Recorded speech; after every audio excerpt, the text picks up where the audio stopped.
পিডিস math ক্লাসে সকলকে স্বাগত। আজ আমি শর্ট টেস্ট পেপারে 402 নম্বর পাতার জেনকিন্স স্কুল এই কোশ্চেন সেটটা সলিউশন করব।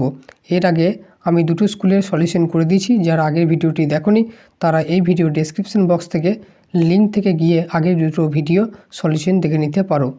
একের দাগে একের কোশ্চেনটা আছে 7,650 টাকা এ বি সি এর মধ্যে এমনভাবে ভাগ করা হলো যেন এ এর অংশের 1/2, বি এর অংশের 1/5 এবং সি এর 1/3 অংশের সমান হয়। সি এর টাকার পরিমাণ হয় কত? এখানে বলে দেওয়া আছে যে এ এর 1/2 অংশের সমান বি এর 1/5 অংশ সমান সি এর 1/3 অংশের সমান। এই করে সবগুলো সমান আমি কে ধরে নেব। তাহলে তারা ইন্ডিভিজুয়াল এইটা সমান কে হবে, এটা সমান কে হবে, এটা সমান কে হবে। অতএব a/2 = কে, তাহলে এ সমান হবে 2k। একই রকম হবে b/5 = কে, তাহলে বি সমান হবে 5k। c/3 = কে, তাহলে সি সমান হলো 3k। এবার কি করব, a/b/c বার করব। তাহলে হবে 2k/5k 3k। কে বাদ দিলে হয়ে যাবে কে, সব কেটে দিলাম, তাহলে 2:5:3। এবার এখানে মোট কত টাকা ছিল? 7,650 টাকা। এবার বলছে সি এর টাকার পরিমাণ কত হবে। অতএব সি এর টাকার পরিমাণ হবে, সি এর আনুপাতিক ভাগার হলো 3/5 আর 3 8 আর 2 10 ইন্টু মোট টাকা হচ্ছে 7,650। একটা শূন্য কেটে গেল, তাহলে 3×5 15 হাত তাহলে 1, 3×6 18 একে 19 হাত তাহলে 1, 3×7 21 আর 2 22, তাহলে 2295 টাকা। তাহলে এখানে অ্যান্সার হবে কয়েকটা? অ্যান্সার হবে অপশান সি এরটা। এরপরে 2 এর দাগে কোশ্চেন আছে √3 এবং 3√5 এর সমমূলীয় করণী হলো কোনটা? এখানে √3 আর 3√5 এদের সমমূলীয় করণীগুলো বের করতে হবে। তাহলে √3 যুক্ত করণী কে আছে দেখতে হবে, আর √5 যুক্ত করণী কে আছে দেখতে হবে। তাহলে প্রথম অপশানটা আছে অপশান এতে 3√9, আর √9 মানে হয়ে যায় 3, তার মানে 3 3 9 চলে আসবে এটা। আর একটা দেওয়া আছে 3√25, 25 জন্য 5 বেরিয়ে আসবে, তাহলে 3×5 15 হয়ে যাবে। তাহলে এই অপশান এটা হবে না। তারপরে দেখি অপশান বি। অপশান বি আছে 6√27। এখানে 9-এর জন্য 3, তাহলে 3×6 18 √3 আসবে, তাহলে 3-এর সাথে এইটা সমমূলী হলো। আর দ্বিতীয় অপশানটা আছে কত? 6√25, 25-এর জন্য 5 বেরিয়ে 5×6 30 হবে, তাহলে এইটার সাথে এর সমমূলী করণী মিলছে, কিন্তু এর সাথে এর মিলছে না, তাহলে বি অপশানটা হবে না। সি অপশান আছে 4√27। তাহলে এখানে 27 বানিয়েছে 3টে 3 গুণফল, দুটোর জন্য একটা বেরিয়ে আসবে, তাহলে 3 4 12 √3, তাহলে √3 সমমূলী হলো। আর একটা অপশান আছে 4×√25, তাহলে এটার জন্য 5 5 4 20 হবে, তাহলে এটাও হলো না। তাহলে এখানে আনসার হবে অপশান ডি এরটা কোনোটিই নয়, এটাই হবে অ্যান্সার। তাহলে √5 আর √3 দুজনের মধ্যে সমমূলীয় করণী এই 4টে অপশানের 3টে অপশানের মধ্যে কোনোটাই নয়, তাই এখানে অ্যান্সার হবে অপশান ডি কোনোটিই নয়। এরপরে 3-এর দাগে কোশ্চেনটা আছে এবিসিডি বৃত্তস্থ চতুর্ভুজে ডিসি বাহুকে ই পর্যন্ত বর্ধিত করা হলো। সি এফ সমান্তরাল এ বি এবং অ্যাঙ্গেল এ ডি সি সমান 95 ডিগ্রি এবং angle A E C F সমান 20 ডিগ্রি হলে অ্যাঙ্গেল বি এ ডি এর মান হবে কত? আমি ধরলাম এটা একটা অকেন্দ্রীয় বৃত্ত যার বৃত্তস্থ চতুর্ভুজ হচ্ছে এ বি সি ডি, যার ডিসি বাহুকে ই পর্যন্ত বর্ধিত করা হয়েছে। এবার বলা আছে সি এফ হচ্ছে এ বি এর সঙ্গে সমান্তরাল, তাহলে এর কোণটা বলা আছে 20 ডিগ্রি, আর অ্যাঙ্গেল এডিসি এটা সমান বলা আছে কত? অ্যাঙ্গেল এডিসি সমান 95 ডিগ্রি। বের করতে হবে অ্যাঙ্গেল বিএডি কত, মানে এই অ্যাঙ্গেলটা বের করতে হবে। তাহলে এ বির সাথে সিএফ সমান্তরাল, তাহলে বিসিটা হবে তখন ছেদক। তাহলে সমান্তরাল সরলরেখার ছেদকের ধর্ম অনুযায়ী আমরা কী জানি, এই কোণটা যা হবে টোটাল এই দিকে এই কোণটা তাই হবে। এবার যেহেতু বৃত্তস্থ চতুর্ভুজ, তাহলে এই কোণটা 95 হলে এই কোণটা হবে 180 - 95। তাহলে যেটা দেওয়া আছে সেটা আগে লিখি। এখানে অ্যাঙ্গেল এডিসি সমান দেওয়া আছে 95, আর অ্যাঙ্গেল ইসিএফ এটা সমান দেওয়া আছে 20 ডিগ্রি। অতএব অ্যাঙ্গেল এবিসি এটা হবে কত? 180 ডিগ্রি - 95। তাহলে কত হবে? 5 আর 5 দেওয়া 7, তাহলে 1, এখানে হয়ে গেল কত? 10 10 আর 8 18, আর তাহলে 1 0 তার মানে 85 ডিগ্রি, তাহলে এই কোণটা হলো 85 ডিগ্রি। আবার যেহেতু এ বির সঙ্গে সিএফ সমান্তরাল এবং তখন বিসিটা হচ্ছে ভেদক, এখানটা একটু ভুল হয়েছিল, এখানে এ বির সাথে সিএফ সমান্তরাল সরলরেখা আর বিসি হচ্ছে ভেদক, তাহলে এই বি কোণটা যা হবে এই বাইরের এই কোণটা তাই হবে, কারণ সমান্তরাল সরলরেখার ছেদকের ধর্ম অনুসারে। তাহলে অ্যাঙ্গেল এ বি সি সমান হয়ে যাবে অ্যাঙ্গেল BCF নট সি, এইটুকু অ্যাঙ্গেল, তাহলে BCF এই পর্যন্ত এই অ্যাঙ্গেলটা হয়ে যাবে 85 ডিগ্রি, সমান হলো 85 ডিগ্রি। 85 আর এইটা হচ্ছে 20, তাহলে টোটাল অ্যাঙ্গেলটা কত হবে 85 + 20, অর্থাৎ টোটাল BCE টোটাল অ্যাঙ্গেলটা হবে 85 + 20 ডিগ্রি, আর 8 আর 2 10, তার মানে হয়ে যাবে 105 ডিগ্রি। আবার আমরা জানি একটা বৃত্তস্থ চতুর্ভুজে কোনো একটা বাহুকে যদি বর্ধিত করা হয় তাই বহিস্থ কোণটা বিপরীত অন্তস্থ কোণের সঙ্গে সমান হয়, তাহলে এই টোটাল কোণটা যদি 105 ডিগ্রি হয় তাহলে এই কোণটা হয়ে যাবে 105 ডিগ্রি, অর্থাৎ অ্যাঙ্গেল BAD সমান হয়ে যাবে 105 ডিগ্রি। তাহলে এটাই হবে অ্যান্সার। তাহলে অ্যান্সার হবে অপশান কয়েকটা, অপশান সি এরটা হবে অ্যান্সার। এরপরে 4 দিকে কোশ্চেনটা আছে, যদি দুটি ঘনকের প্রতিটি বাহুর দৈর্ঘ্য 2√6 সেমি হয় এবং উহাদের পাশাপাশি রাখা হয় তাহলে যে সমকোণী চৌপলটি তৈরি হবে তাহলে তার কর্ণের দৈর্ঘ্য কত হবে।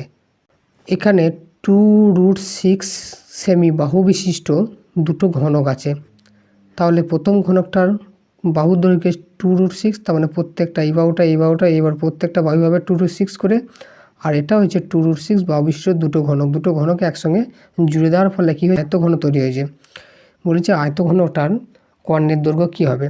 এবার যেহেতু এটা একটা আয়তঘন আর দুটো ঘনককে মিলিয়ে একটা আয়তঘন তৈরি হয়েছে, তার মানে এই আয়তঘনটার বাহুর দৈর্ঘ্য কত হয়ে যাবে, দৈর্ঘ্যটা হয়ে যাবে 2√6 + 2√6, তার মানে এইখান থেকে এইটু ছিল 2√6 আর এইখান থেকে এইটুকু 2√6, তার মানে টোটালটা হয়ে গেল 2√6 + 2√6 মানে হচ্ছে 4√6। আর আয়তঘনটার প্রস্থটা সেই 2√6ই থাকবে, উচ্চতাও সেই 2√6ই হবে, তাহলে আয়তঘনের দৈর্ঘ্যটা হয়ে যাবে 2√6 + 2√6, তার মানে হয়ে যাবে 4√6, যেহেতু পাশাপাশি লাগিয়ে দিয়েছি, পাশাপাশি অ্যাটাচ করলে কী হবে বাহুটা ডবল হয়ে যাবে আর উচ্চতা আর প্রস্থটা কিন্তু সেমই থাকবে। আয়তঘনের প্রস্থ কত হবে, প্রস্থ 2√6 হবে, কারণ প্রস্থের কোনো চেঞ্জ হচ্ছে না। আয়তঘনের উচ্চতাটাও কোনো পরিবর্তন হবে না, 2√6ই হবে, এত মিটার মানে সেমি, এগুলো সব সেমি আছে। তাহলে আয়তঘনের কর্ণের দৈর্ঘ্য সূত্র হয় √/দৈর্ঘ্য স্কোয়ার, দৈর্ঘ্য এখানে 4√6 তার হোল স্কোয়ার প্লাস প্রস্থ 2√6 তার হোল স্কোয়ার আর উচ্চতা হচ্ছে 2√6 তার হোল স্কোয়ার। তাহলে রুটের ভেতরে 4 স্কোয়ার 16 আর এখানে 6 বেড়ে যাবে, 6 × 16, তাহলে 16 × 6 প্লাস 2 স্কোয়ার 4, 4 × 6, এটা 2 স্কোয়ার 4, 4 × 6, তাহলে এখানে হয়ে যাবে 6 × 6 36, 7 × 3, 6 × 3 9 96, 4 × 6 24 প্লাস 24, তার মানে এখানে 6 × 4 10, 10 × 4 14, হাত তাহলে 1, 9 × 2 11, 12, 12 × 2 14, 144, তার মানে হয়ে গেল 12 সেমি।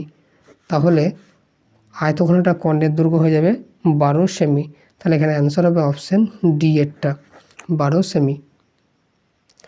এরপরে 5 দাগে কোশ্চেন আছে, sin² alpha plus cos² alpha plus 3 sin² alpha × cos² alpha এর মান হবে কত। sin² alpha plus cos² alpha plus 3 × sin² alpha × cos² alpha. এই sin² আলফাকে আমরা লিখতে পারি যে sin² আলফা তার কিউব প্লাস cos² আলফা তার কিউব আর plus 3 sin² alpha × cos² alpha, এটাকে ফিক্স রাখলাম। এবার a³ + b³ সূত্র ফেলবো, a³ + b³ সূত্র হচ্ছে a + b তার whole cube minus 3ab 3 × a × b × a + b sin² alpha plus cos² alpha, আর এইখানে কত আছে plus 3 × sin² alpha × cos² alpha. এবার sin² θ প্লাস cos² θ 1 হয়, তাহলে এটা হয়ে যাবে 1, তাহলে 1 a³ minus 3 into sine square alpha into cos square alpha, এরও মান হয় 1, 1 গুণ করলে 3 হবে, plus 3 into sine square alpha into cos square alpha, plus minus same জিনিস কেটে গেল, তাহলে 1 কিউব মান হয়ে যাবে 1। তাহলে এর অ্যান্সার হবে অপশান কয়েকটা, অপশান এরটা হবে এর অ্যান্সার। এরপরে 6 দাগের কোশ্চেন আছে, প্রথম 10টি অযুগ্ম স্বাভাবিক সংখ্যার গড় এ এবং মধ্যমা এম হলে কোন সম্পর্কটা সঠিক হবে।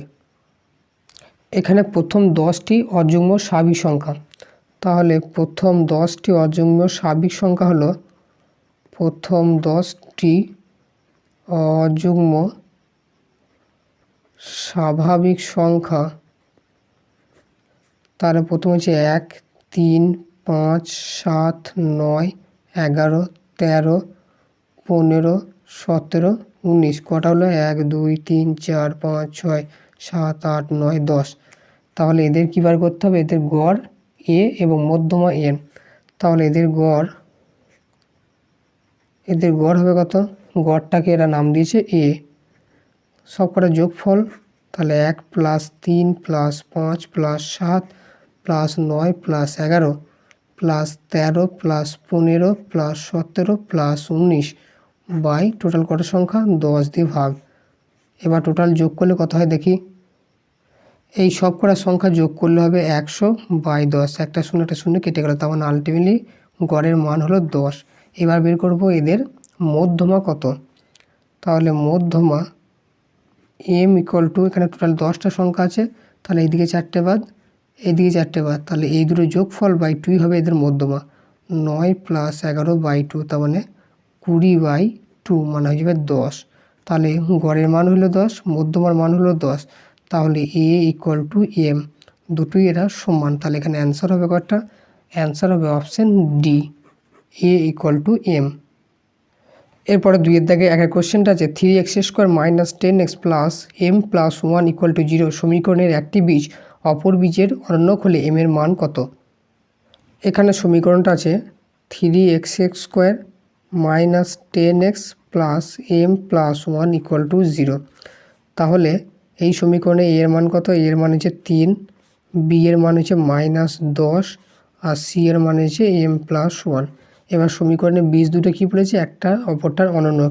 এবার ধরি দুটো বীজ, ধরলাম বীজ দ্বয় হলো একটা আলফা একটা 1/α। এবার আমরা জানি কি যে বীজদ্বয়ের গুণফল সমান হয় সি বাই এ, এখানে সি এর মান হচ্ছে এম প্লাস 1 আর এ এর মান হচ্ছে 3, বসিয়ে দিলাম, ওপর নিচে আলফা কেটে গেল, 3 একে 3, তাহলে এম প্লাস 1 ইকুয়াল টু হবে 3, তাহলে এম ইকুয়াল টু হবে 3 minus 1 that is equal to 2, তাহলে এম এর মান হলো 2, এটাই হবে অ্যান্সার। তাহলে এখানে অ্যান্সার হবে কোনটা, শূন্যস্থানে বসবে 2। এরপরে 2 দাগে 2 কোশ্চেনটা আছে, চক্রবৃদ্ধি সুদের ক্ষেত্রে প্রতি বছরে বার্ষিক সুদের হার ড্যাশ। চক্রবৃদ্ধি সুদের ক্ষেত্রে প্রতি বছরে সুদের হারটা পরিবর্তিত হতেও পারে, কারণ প্রথম বছরে সুদের হার 1 থাকলে দ্বিতীয় বছরে যে একই থাকবে এমন কোনো গ্যারান্টি নেই। চক্রবৃদ্ধি সুদের ক্ষেত্রে প্রতি বছর বার্ষিক সুদের হার পরিবর্তিত হয়, তাহলে এখানে শূন্যস্থানে বসবে যে পরিবর্তিত হয়। এটার উত্তরটা ভুল দেওয়া আছে, এটা লেখা আছে সমান হবে কিন্তু এটা পরিবর্তিত হয়, উত্তরটা হবে। এরপরে 3 দাগে কোশ্চেনটা আছে, একটি বৃত্তের কেন্দ্র থেকে বৃহত্তম জ্যায়ের লম্ব দূরত্ব হবে ড্যাশ। আমি ধরলাম এটা একটা অকেন্দ্রীয় বৃত্ত, অকেন্দ্রীয় বৃত্তের কেন্দ্র হয়েছে এইটা ও, আর বৃহত্তম জ্যা কোনটা হয়ে যায়, বৃহত্তম জ্যা হয় বৃত্তের ব্যাসটাই হয়ে যায় বৃহত্তম জ্যা। তাহলে এই যে ব্যাসটা অর্থাৎ বৃহত্তম জ্যাটা কী হয়েছে, কেন্দ্রবিন্দু দিয়েই যাচ্ছে, তাহলে কেন্দ্র থেকে তার দূরত্ব কি 0 হবে। তাহলে একটা বৃত্তের কেন্দ্র থেকে তার বৃহত্তম জ্যা অর্থাৎ ব্যাসটার দূরত্ব 0, তাই এখানে শূন্যস্থানে বসবে 0। বৃত্তের কেন্দ্র থেকে বৃহত্তম জ্যায়ের দূরত্ব হয় সবসময়ের জন্য 0। এরপরে 4 দাগের কোশ্চেনটা আছে, একটি বৃত্তের চাপ উহার ব্যাসার্ধের সমান হলে ওই চাপ বৃত্তের কেন্দ্রে যে কোণ উৎপন্ন করে তাহা 1 রেডিয়ান হবে। উত্তর, এই রেডিয়ানের সংজ্ঞাতেই বলা ছিল যে একটা বৃত্তের ব্যাসার্ধ যদি r একক হয় তাহলে r একক এই চাপ নিয়ে বৃত্তের কেন্দ্রে যে পরিমাণ কোণ উৎপন্ন করে সেটাকে আমরা নাম দিই 1 রেডিয়ান, তাই এখানে শূন্যস্থানে বসবে 1 রেডিয়ান। বৃত্তের ব্যাসার্ধের সমান হলে বৃত্তের চাপটা কি করবে, কেন্দ্রে যে কোণ উৎপন্ন করে সেটা কি বলা হয় 1 রেডিয়ান, তাই এটা শূন্যস্থানে বসবে 1 রেডিয়ান।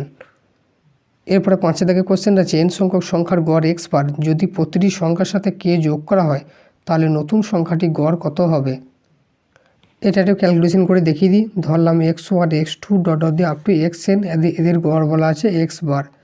nটা সংখ্যার গড় ধরলাম x বার, তাহলে গড় মানে কি এই সব কটা যোগফল আপ টু xn পর্যন্ত বাই nটা সংখ্যা, এটা সমান হয়ে যাবে x বার। তাহলে প্রত্যেকটা সংখ্যার যোগফল আপ টু xn পর্যন্ত এদের যোগফলটা যাবে n ইন্টু x বার। এবার বলেছে প্রতিটি সংখ্যার সাথে একটা সংখ্যা k যোগ করা হয়েছে, তাহলে x1 প্লাস কে, x2 প্লাস কে, এরকম করে ডট ডট দিয়ে xn প্লাস কে, প্রতিটি সংখ্যার সাথে কে যোগ করলে এদের গড়টা কত হবে। তাহলে এদের গড় হবে কত, এদের সব করে যোগফল, তাহলে x1 plus k plus x2 plus কে, x3 plus k plus dot dot দিয়ে আপ টু xn প্লাস কে, সব করে যোগফল বাই n, এইটাই হবে এদের গড়। তাহলে এবার x1 x2 x3 এগুলোকে এক কাছে করবো আপ টু xn পর্যন্ত। আর এরকম কে কবার আছে, 1 2 3 4 করে আপ টু n বার আছে, তাহলে plus n into K by n।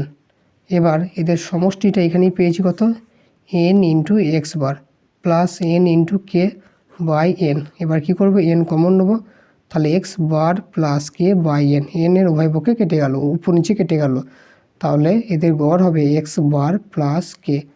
তাহলে এখানে শূন্যস্থানে বসবে কত, x বার প্লাস কে। এরপরে 6 দাগের কোশ্চেনটা আছে একটি চোঙের দৈর্ঘ্য h এবং ভূমির ব্যাসার্ধ r, যদি উহার আয়তন একটি সমান ব্যাসার্ধ বিশিষ্ট গোলকের আয়তনের সমান হয় তাহলে h এবং r এর সম্পর্ক হবে ড্যাশ। এটা শর্ট কোশ্চেন, বেশি লিখছি না। চোঙের দৈর্ঘ্যটা দেওয়া আছে কত, চোঙের দৈর্ঘ্য সমান দেওয়া আছে h এত একক, ভূমির ব্যাসার্ধ দেওয়া আছে সমান r একক, তাহলে চোঙের আয়তন কত হবে, চোঙের আয়তন হবে পাই r স্কোয়ার h। এবার একটা গোলক আছে, গোলকটারও ব্যাসার্ধ কত, গোলকটার ব্যাসার্ধ r একক, তাহলে গোলকের আয়তন কত হবে, গোলকের আয়তন হবে 4/3 পাই r এর কিউব। এখানে শর্তে বলা ছিল যে গোলকটার আয়তন আর চোঙটার আয়তন সমান, তাহলে শর্তে 4/3 পাই r এর কিউব ইকুয়াল টু হবে পাই r স্কোয়ার h। পাই পাই কেটে গেল, আর এখানে r স্কোয়ারের সঙ্গে r কিউব কাটলে একটা r পড়ে থাকবে, তার মানে হলো 4/3 into r equal to h, তাহলে 4r ইকুয়াল টু হয়ে যাবে 3h। এইটাই হলো r আর h এর মধ্যে নির্ণয় সম্পর্ক, তাহলে এটাই হবে অ্যান্সার। তাহলে শূন্যস্থানে বসবে 4r ইকুয়াল টু 3h। এরপরে 3 দাগে 1 কোশ্চেনটা আছে 3টি ক্রমিক সমানুপাতি ধনাত্মক সংখ্যার গুণফল 27 হলে মধ্য সমানুপাতিটি হবে 9, এটা সত্য না মিথ্যা। এখানে বলেছে 3টি সংখ্যা ক্রমিক সমানুপাতিতে আছে, তার মধ্যে মাঝের সংখ্যাটা বলা আছে 9, তাহলে আমি ধরে নেব সংখ্যা 3টে হচ্ছে x, তারপরটা 9, তারপরটা y, যেখানে 9টা হচ্ছে মধ্য সমানুপাতি। আর একটা শর্ত দিয়েছে কি, এটি কি একটা শর্ত দেওয়া আছে 3টেরই গুণফল 27, তাহলে x into 9 into Y equal to হচ্ছে 27, এই কটা জিনিস হলো। এবার মধ্য সমানুপাতিতে থাকলে কি হয়, আমরা জানি x by 9 equal to 9/y হয়, তাহলে x into Y equal to কত হবে, 9 9 81। এইটা হলো মধ্য সমানুপাতি, ক্রমিক সমানুপাতি থাকার জন্য এটা হলো। আর শর্তে দেওয়া আছে যে 3টে গুণফল হচ্ছে 27, তাহলে এখান থেকে x ইন্টু ওয়াই বার করলে কী হবে, 9টার দিকে ভাগ হয়ে যাবে, তাহলে 9 3 27, তাহলে এক্স ওয়াই ইকুয়াল টু হচ্ছে 3।